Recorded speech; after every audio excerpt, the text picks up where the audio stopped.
ఈరోజు అంటే ఆదివారం 5/4/2020 రాత్రి 9 గంటలకి కరోనా వైరస్కి ఎదుర్కోవడం కోసం భారతీయులంతా ఏకమై రాత్రి 9 గంటలకి వాళ్ళ ఇళ్ల ముందు దీపాలు కానీ లైట్లు కానీ లేకపోతే కొవ్వొత్తులు కానీ వెలిగించమని చెప్పి ప్రధానమంత్రి గారు సందేశం ఇచ్చారు.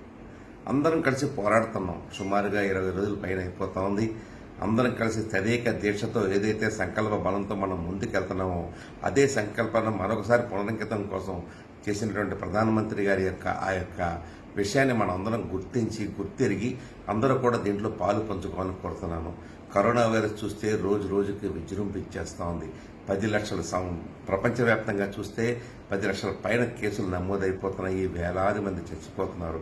అదృష్టము భాగ్యము భారతదేశ సంస్కృతితో మన దేవుళ్ళు మనకు సహాయం చేస్తున్నారో మన దేవుళ్ళ యొక్క ఆశీర్వచనం మనకు తెలియదు. కానీ భారతదేశంలో ఇంతవరకు అది కొద్దిగా కట్టడిలోనే ఉందని నేను అనుకుంటున్నాను.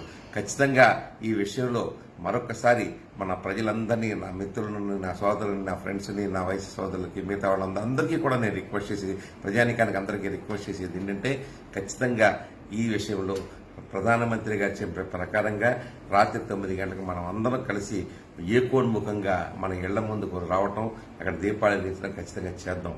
ఏదైతే అందరూ సంకల్ప బలంతో ఒకే విషయం మీద భగవంతుని ధ్యానిస్తారో ఖచ్చితంగా భగవంతుడు కూడా మనకు కనికరిస్తాడనేది వేదోక్తి కూడా ఉన్నది. కాబట్టి మనకున్న వేదాలు పురాణాలు అన్నీ కూడా అదే చెబుతున్నాయి. కాబట్టి ఖచ్చితంగా మనం అందరం కూడా ఈ యొక్క నియమాన్ని ప్రధానమంత్రిగా చెప్పినట్టుగా పాటించి మరొకసారి మన సంకల్ప బలాన్ని నిరూపించుకుందాం అని చెప్పుకుంటూ అందరూ కూడా ఈ కార్యక్రమం ఖచ్చితంగా చేయవలసిందిగా మరొకసారి కోరుకుంటూ అందరికీ నమస్కారం.